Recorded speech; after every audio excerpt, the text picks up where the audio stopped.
नमस्कार। प्यारा उत्तराखंड समाचार सेवा में आपका स्वागत है। आज चर्चा का मुख्य विषय है श्रीलंका की स्थिति, चीन की स्थिति, ताइवान की स्थिति और रूस यूक्रेन युद्ध और उसके से लगे भारत की स्थिति। आज इन सारे विषयों पर, विश्व के सारा विषय पर हम चर्चा इसलिए कर रहे हैं कि कोई व्यक्ति आज के दिन में ये सोच कर सुरक्षित नहीं रह सकता है उसे देश से क्या लेना, उसे प्रदेश से क्या लेना। उसे तो अपने काम से काम करना चाहिए, जीवन तभी सफल होगा अगर देश विश्व का कोई नागरिक, सभी नागरिक जागरूक हो जाए तो संसार में तमाम प्रकार की अराजकता, कुपोषण, कुशासन दूर होकर ये पूरी पृथ्वी आम जनता के लिए काफ़ी कल्याणकारी साबित होगी, सरकारें कल्याणकारी साबित होगी। तो इसलिए आज हम उस समय में नहीं है कि संसार के किसी भूभाग में कोई काम होता है उसका असर हम पे नहीं पड़ेगा। संसार की घटनाएं कहीं भी होती है आज संचार क्रांति के युग में, और ये सारी दुनिया एक प्रकार से एक गांव तक सिमट गई है। इसलिए कोई भी घटनाएं होती है तो उसका असर पूरे संसार के लोगों में पड़ता है।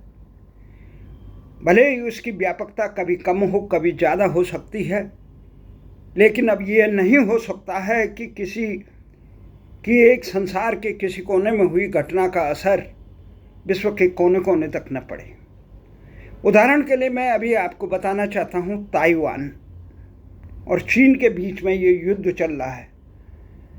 चीन के बीच में एक युद्ध होने वाला है। एक तो ये युद्ध चल रहा है निरंतर कई सालों से, जब से ताइवान, जब से चीन ने माओ पे शासन किया और वहाँ के शासक, चीन के शासक ताइवान में स्थापित हो गए। उसके बाद चीन मजबूत हुआ, ताइवान में चीनी शासक कमज़ोर हुए, परंतु अमेरिका के संरक्षण के बाद ताइवान धीरे धीरे अपने मजबूती पकड़ता गया, उसने अपना पृथक अस्तित्व किया। आज एक तरफ जहां रूस और यूक्रेन का युद्ध चल रहा है, वहीं दूसरी तरफ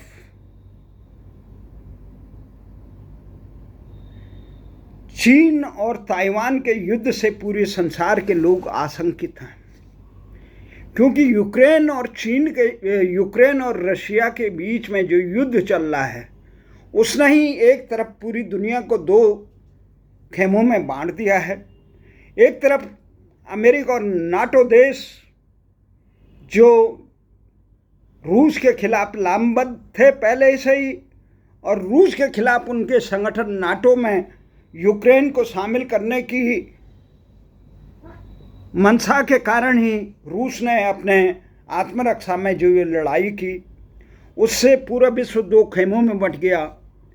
रूस और यूक्रेन से जो संसार के अधिकांश देशों में जहाँ ईंधन और खाद्यान्न इत्यादि वहाँ से आपूर्ति होती थी, वो यूरोप, अफ्रीका से लेकर एशिया के देशों में, भारत सहित कई देशों में उस पर काफ़ी असर पड़ा। हालांकि भारत और रूस की मित्रता के कारण रूस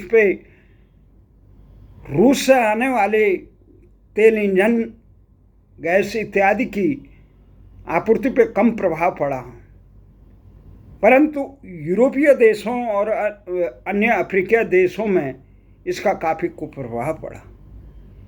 खाद्यान्न की समस्या हुई तो इससे न केवल खाद्यान्न की समस्या हुई, न केवल महंगाई बढ़ी, अपितु पूरे संसार पे परमाणु युद्ध का खतरा उत्पन्न हो गया। रूस ने कड़ी चेतावनी दी, सैकड़ों दिन से ऊपर हो गए रूस ने यूक्रेन पर आक्रमण किया, उसके 1/3 भूभाग पर कब्जा भी कर लिया है। रूस ने चेतावनी दी थी अगर नाटो बीच में सम्मिलित हुआ तो उसको भी सबक सिखाया जाएगा। तो रूस की इस आक्रामक रवैये से जहाँ नाटो अमेरिका सहित सारे देश तमाशबीन हो गए और इनके दम पे यूक्रेन रूस से लड़ रहा था बेवजह।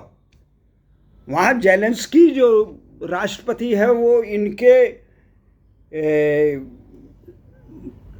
इनके बहकावे में आके उन्होंने रूस से बेमतलब अपने परिवार के, सोवियत परिवार के सदस्य रूस समझाता रहा कि मत जा, नाटो जो है सोवियत संघ का विनाशक है और हमारा दुश्मन है, हमारे दुश्मन के साथ आप गलबहियाँ मत करिए, आपकी सुरक्षा की जिम्मे हमारे पास है।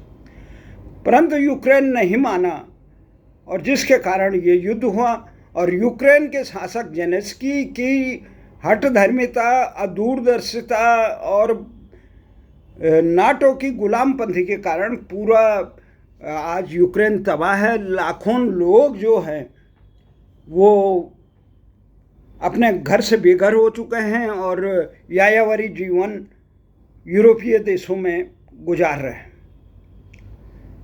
हजारों लोग मारे जा चुके हैं, अरबों खरबों की तबाही हो चुकी है। ये तबाही यहीं तक रहती है तो विश्व इसको झेल जाता। संयुक्त राष्ट्र संघ के सुरक्षा परिषद से लेकर दुनिया भर के अंतर्राष्ट्रीय न्यायालय से लेकर संयुक्त राष्ट्र संघ तमाम लोगों ने रूस के किलेबंदी करने की कोशिश की, परंतु रूस ने अपनी सुरक्षा के लिए न केवल यूक्रेन को सबक सिखाया अपितु नाटो देशों को आका बने अमेरिका और इत्यादि देशों में को भी सबक सिखाया। अब स्थिति हम यहीं पे रहती थी कोई बात नहीं, उधर से चीन ने ये समय देखा कि सबसे अच्छा समय है इस समय ताइवान पे कब्जा करने का, अपने का जो भूभाग मानता है भी उसका, उसमें वो नहीं है। अगर वो भूभाग अलग होना चाहता है तो ऐसे नहीं कि किसी के बहकावे में आके अलग हो जाए।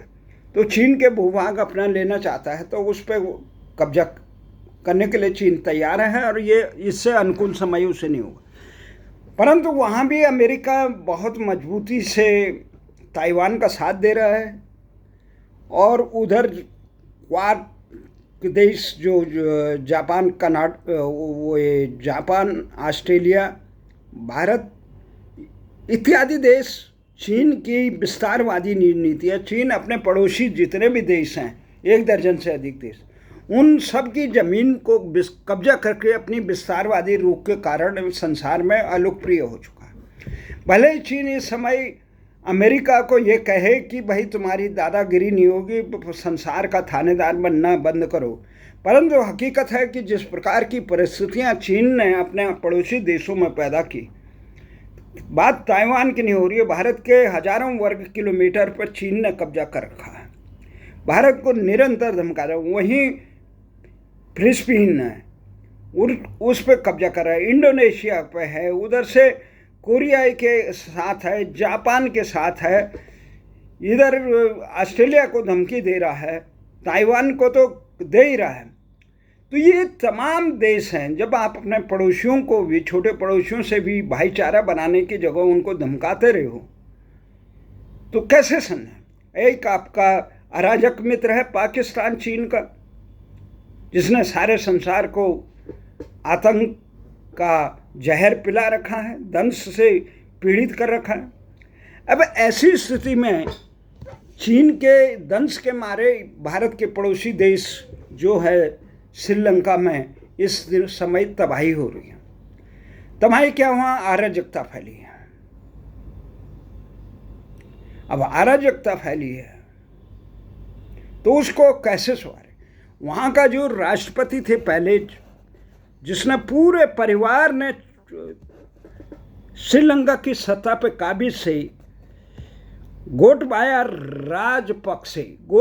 राजपक्षे का जो पूर्व राष्ट्रपति थे, उनके भाई महेंद्र राजपक्षे और पूरा परिवार, उन 3-4 भाई मंत्रिमंडल में महत्वपूर्ण पदों पे, कोई राष्ट्रपति है, कोई प्रधानमंत्री है, कोई वित्त मंत्री है, कोई तमाम मंत्रालयों पे अपने रिश्तेदारों का कब्जा कर रखा और इस प्रकार से लंका को पतन के गर्त में डाल दिया। जब जनता उभरी तो उसके बाद देश को कैसे संभालना है इसकी तो भनक तक नहीं। प्रदर्शन को गांधीवादी प्रदर्शन, शांतिपूर्ण ढंग से प्रदर्शन, लोकतंत्र के प्रदर्शन, उसमें तमाशबीन हो गए, और तमाशबीन हो गए तो स्थिति इतनी बद से बदतर आई कि राजपक्षे का पूरा कुनबा, मंत्रिमंडल को इस्तीफे देने पड़ा, भंग करना पड़ा उन्हें। बाद में खुद को भी देश से भागना पड़ा। गोटबाया राजपक्षे भारत लंका से भाग गई, मालदीव गए, वहाँ से सिंगापुर गए, वहाँ से कार्यकारी राष्ट्रपति बनाए हैं इन्हें हमारे जो वर्तमान इस समय लंका के राष्ट्रपति है रनिल विक्रम सिंघे को। रनिल विक्रम सिंघे को पर जनता का आक्रोश कम न हुआ।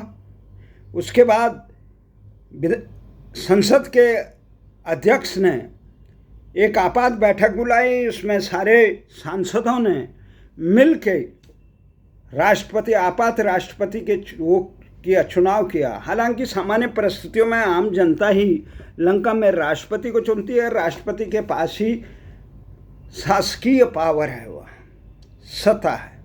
जैसे भारत में प्रधानमंत्री के पास है, वैसे वहाँ अमेरिका की तर्ज पे लंका में भी है। तो इसलिए उन्होंने वो किया, तो विक्रम सिंघे बन गए, चुना वहाँ के सांसदों ने। इस आपात स्थिति से 6 बार के वो प्रधानमंत्री रहे, तो ऐसा विश्वास किया कि उन्हें देश की पूरी व्यवस्था को पटरी पे लाने का अनुभव है, और विश्वास किया देश के सांसदों ने। तो जब विश्वास किया तो उसके बाद भी वहाँ लंका में अराजकता नहीं रुकी। अब अराजकता नहीं रुकी तो बहुत सही कदम उठाया विक्रम सिंघे ने कि वहाँ तुरंत फौज को उतार के टैंक लगा दिए, और जितने भी विरोधी थे जो कह रहे थे कि विक्रम सिंघे भी इस्तीफा दे राजपक्षे की तरह, ये इस प्रकार की अराजकता जो देश में फैल जाती है, उस पर देश की व्यवस्था को पटरी पर लाने के लिए सबसे पहले तमाशबीन के बजाय शांति बहाल करनी पड़ती है, अराजकता को दूर करनी पड़ती है, तभी देश बचता है। देश अभी हम इस समय इस बहस में इस पर चर्चा नहीं करेंगे, ताइवान और यूक्रेन इत्यादि द्वीपकरण। हम चर्चा करेंगे कि अराजकता से देश को कैसे बचाया जाए। लंका जैसी स्थिति किसी देश में हो जाए, ऐसी स्थिति कुछ साल पहले, कुछ दशक पहले चीन में भी थी। थिएनमेन चौक पे लोकतंत्र के समर्थक छात्रों ने बहुत बड़ा प्रदर्शन किया था, तो चीन ने उसे बहुत सख्ती से कुचल दिया था। उसमें हालांकि अमेरिकी और समर्थक तमाम लोकतांत्रिक ढंग से के नाम पे उसका विरोध भी हुआ था, परंतु ये निश्चित है अगर आप किसी देश और संस्था, किसी समाज को एक सुव्यवस्थित करना चाहते हैं, अराजकता से बचाना है, आपको कड़े कदम उठाने पड़ेंगे। बिना अनुशासन से, बड़े कड़ाई से देश को अराजक तत्वों से, राष्ट्र विरोधी तत्वों से नहीं बचाया जा सकता। और ये विक्रम सिंघे जो लंका में जो कदम उठाया, अगर ये ऐसा ही कदम राजपक्षे ने शुरुआत में उठा दिया होता, ढिलाई नहीं दी होती, लोगों को सड़क पे उतरने के बाद, एक सीमा के बाद जब अराजकता फैल रही थी, उसको कुचलने का काम नहीं किया, तो शासन तंत्र नष्ट हो जाता। लंका में जिस प्रकार से शासक को भागना पड़ा, वही स्थिति आ थी। अगर चीन में भी सरकार तमाशबीन रहती थिएनमेन चौक पे, तो वहाँ पे भी लोकतंत्र के नाम पर चीन की चल रही वर्तमान व्यवस्था को उखाड़ फेंक दिया जाता। ये अंतर्राष्ट्रीय षड्यंत्र भी होता है।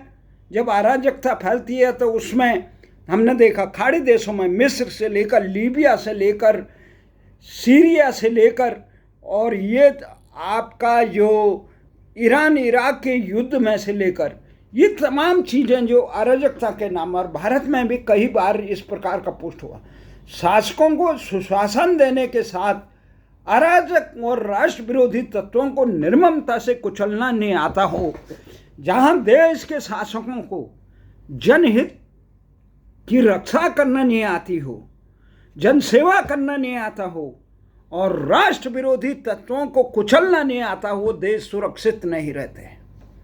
ये हमारा मानना है और हमने देखा है। मेरे अपने व्यक्तिगत जीवन में हमने उत्तराखंड राज्य गठन का आंदोलन में 6 साल लंबा संघर्ष किया।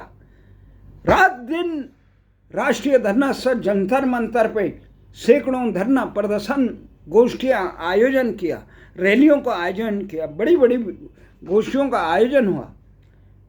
उसके बाद भारतीय भाषा आंदोलन में हमने राष्ट्रव्यापी एक बहुत बड़ा ऐतिहासिक धरने में सम्मिलित रहे। संघ लोक सेवा आयोग से लेकर जंतर मंतर तक हमने राष्ट्रीय धरना स्थल जंतर मंतर से प्रधानमंत्री आवास तक कई महीनों तक का 1 साल के करीब से ज़्यादा हर दिन कार्य दिवस पर प्रतिदिन पद यात्रा करते हुए ज्ञापन देने का काम किया प्रधानमंत्री कार्यालय तक। तो हमने दामनी आंदोलन में देखा, हमने आरक्षण के आंदोलन में, हम राम जन्मभूमि आंदोलन में देखा, हम 84 के दंगों के तबाही को कैसे रोका जाए इसके लिए हम चिंतित थे।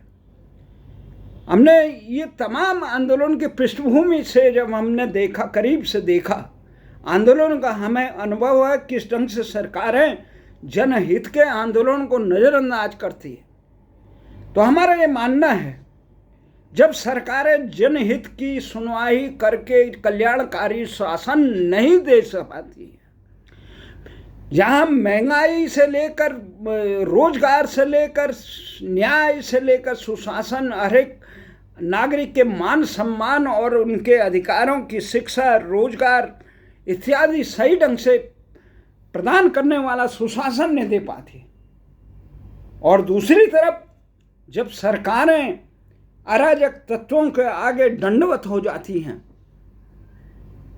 तो देश की सत्ताएं हिल जाती हैं, अराजकता बढ़ जाती है, देश बर्बादी के गर्त में आ जाता है। हम भारत के इतिहास में देखते हैं, हमने देखी है भीड़ तंत्र की किस प्रकार से, हमने किसान आंदोलन को करीब से देखा, हमने दामनी आंदोलन को करीब से देखा, हमने देखा किस प्रकार से दामनी आंदोलन के राष्ट्रपति भवन तक पहुंच गए थे, हमने देखा किस प्रकार से मंडल कमीशन के खिलाफ लोग वोट क्लब पे देखते, हमने 84 के दंगों में हमने देखा किस प्रकार से यहाँ अराजकता हो रही थी। ये तमाम चीज़ें जब तक सेना नहीं लगाई गई 84 में, तब कर्फ्यू नहीं लगाया, गोली मारने के ऑर्डर नहीं दिए गए, तब तक अराजक तत्व शांत नहीं रहते।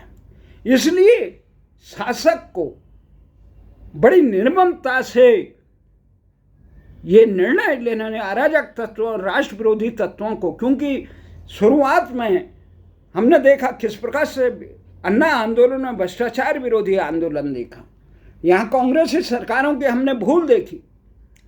84 में तो हुई, उसके बाद हमने ये देखा अन्ना आंदोलन के समय दिल्ली में कि किस प्रकार से केजरीवाल की सरकार को, जो यहाँ पे दिल्ली की जो संसद भवन के सामने की मैं बात करता हूँ, रामलीला मैदान से लेकर ये सारे शहीद पार्क से आंदोलन में हमने भाग लिया, आयोजन की।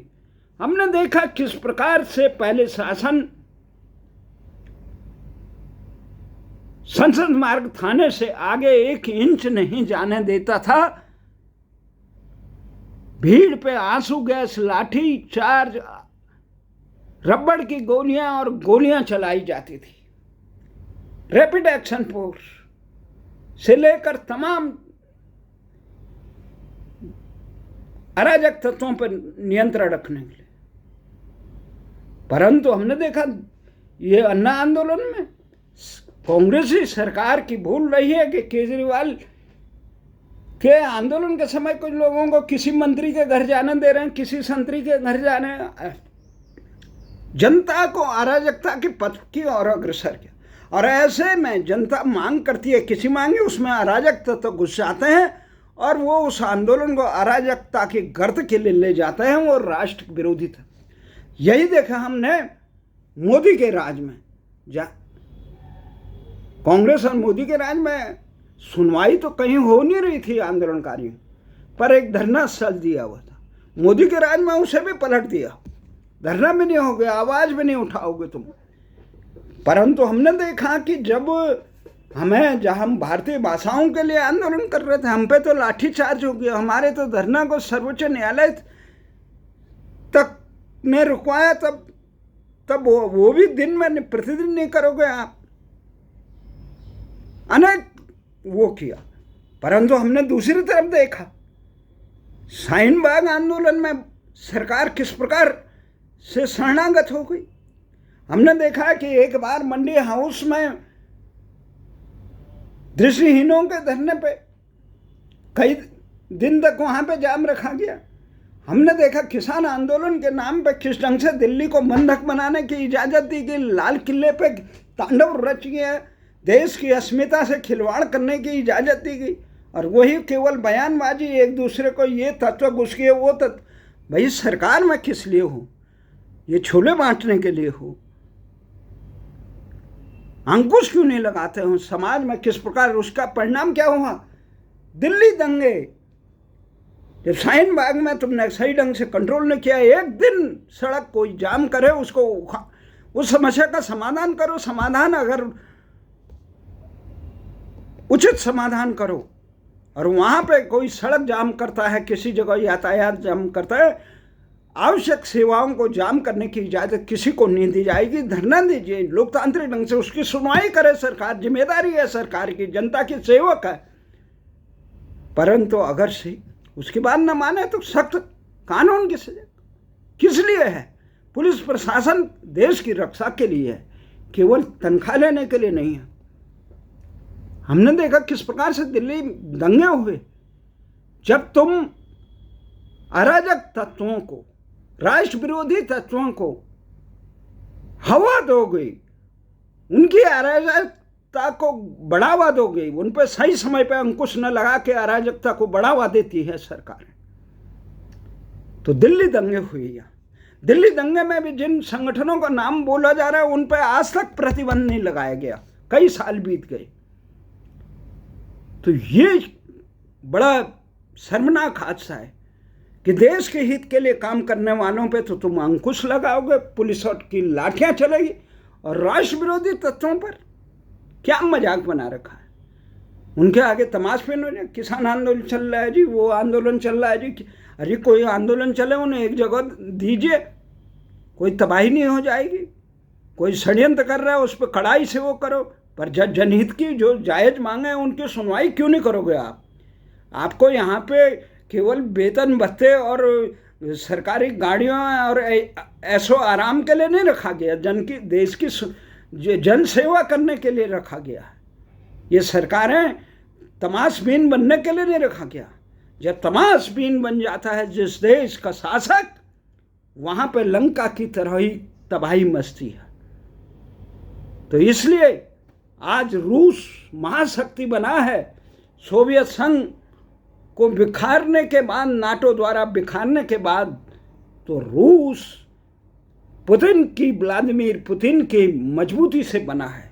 आज इस्राइल का वजूद मजबूत है, तो वो अपने दुश्मनों को रोंदने के लिए, तो भारत में अजीब तबाही है।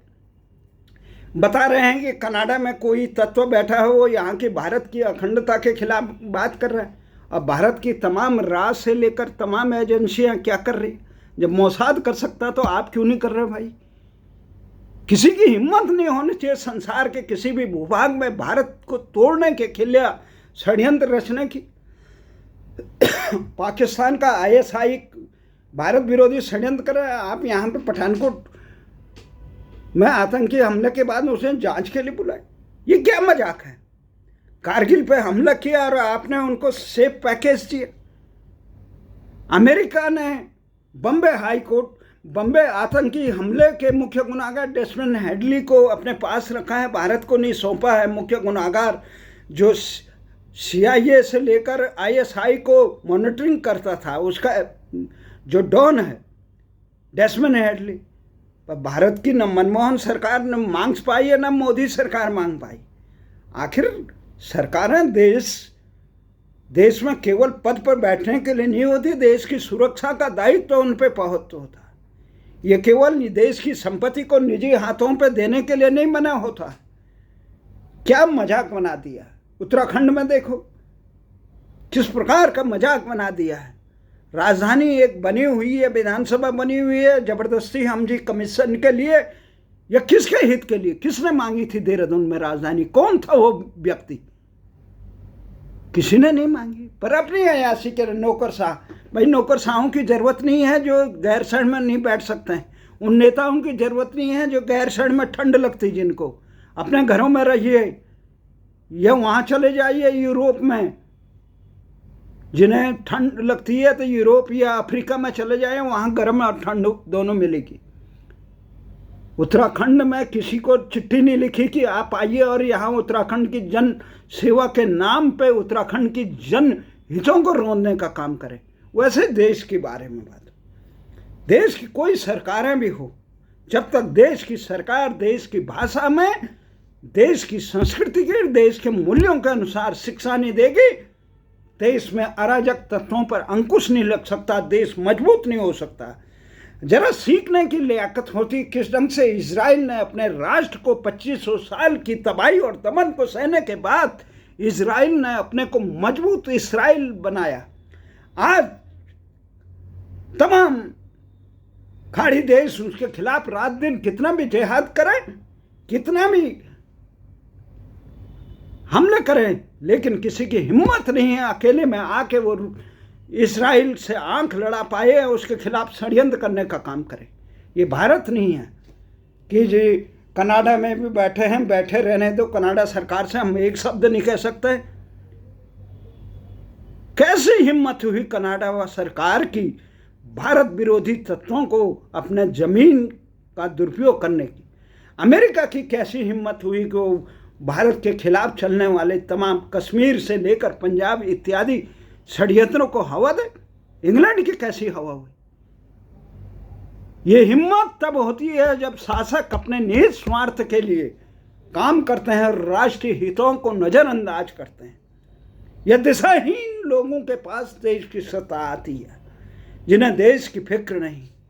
आखिर आज तक आज़ादी के 75 साल तक देश में भारतीय शिक्षा प्रणाली लागू क्यों नहीं हुई? जब इजराइल से लेकर तुर्की से लेकर तमाम देश अपनी भाषाओं में विकास के परचम लहरा सकते हैं, तो भारत की सबसे, संसार की सबसे समृद्ध भाषाओं, चाहे तेलुगु हो, तमिल हो, संस्कृत हो, हिंदी हो, पंजाबी हो, उड़िया हो, तमाम भाषाएं जो 8वीं अनुसूची में, उनका सदुपयोग करने के बाद की जगह हम उन्हीं अंग्रेजों के जिन्होंने देश को 200 साल तक निर्ममता से लूटा, लाखों भारतीयों का कत्लेआम किया और यहाँ की अपार धन संपदा को लूट कर इंग्लैंड ले गए और वहाँ विकास फैलाया, उन अंग्रेजों की भाषा का आज देश को गुलाम न्याय देने के लिए तैयार नहीं है, भारतीय भाषा में शासन करने के लिए तैयार नहीं है, शिक्षा नैतिकता देने के लिए तैयार नहीं। आखिर देश कैसे मजबूत होगा? देश भाषणों से मजबूत नहीं होता, देश मजबूत कानून बनाने से नहीं होता है, आचरण करके उनको क्रियान्वित करने से। पारदर्शिता, भ्रष्टाचार जो हमारे साथ आ जाए उनके भ्रष्टाचारों पे नज़रअंदाज करें और जो विरोधी में रहे उन पे अंकुश लगाएं। इस प्रकार के दोहरे चरित्र से नहीं चलता देश। देश चलता है कि जो भी भ्रष्टाचार करेगा, मेरे देश को लूटेगा, उस पर अंकुश लगेगा, चाहे वो नेता हो, नौकरशाह हो या राज जुडिशरी। किस प्रकार से 2014 से एक दामिनी नजफगढ़ की दामिनी का मामला सर्वोच्च न्यायालय में, उनके गुनाहगारों को अभी तक सजा नहीं दी गई। आखिर इन अपराधियों को अभी तक अभयदान देने का जुर्म किसके ऊपर है? गुनाहगार कौन? तो शासक को मजबूती से काम नहीं करते हैं। जब शासक देश के हित के लिए काम नहीं करते हैं, जब दलीय केवल सत्ता चुनाव जीतना के लिए काम होता है, तो राष्ट्र मजबूत नहीं होता है। इसलिए भारत सरकार को चाहिए था कि राष्ट्र विरोधी तत्वों को निर्ममता से रौंदने का काम करे। कोई संसार का कोई भी देश तभी मजबूत रह सकता है जो राष्ट्र विरोधी तत्वों को निर्ममता से कुचले और देश भक्तों को और देश की जनता के हित में कार्य करे, उन्हें कल्याणकारी व्यवस्था दे, जो रोजगार दे सके, जो उचित शिक्षा दे सके, चिकित्सा दे सके, सबको सम्मान और उन्नति का में बिना पक्षपात, बिना भेदभाव। पर देश में क्या हो रहा है? जाति के नाम पे, क्षेत्र के नाम पे, इस प्रकार से परिवार के नाम पे देश को लूटने तक का सीमित काम किया है। आम जनता किस प्रकार से बदहाली में जी रही, लाखों प्रतिभाएं अवसर न मिलने के कारण दम तोड़ती हैं। तो इसलिए हमारा मानना है राष्ट्र हित में ये काम तभी होगा जब मजबूती से राष्ट्र हित की पहचान होगी। वैसे केवल चुनाव कराने से लोकतंत्र नहीं आता। आज झंडा दिवस है। झंडा तभी मजबूत रहता है, लहराता है, जब उस पर डंडा मजबूत हो थामने वाला। और मजबूत डंडा तभी होगा जब उस देश के हित के लिए समर्पित होगा, उसका दिशा सही होगी। तो इसलिए हमारा मानना है अराजकता के को कुचलने का काम जब तक नहीं होगा, राष्ट्र मजबूत नहीं होगा। जय हिंद, जय भारत।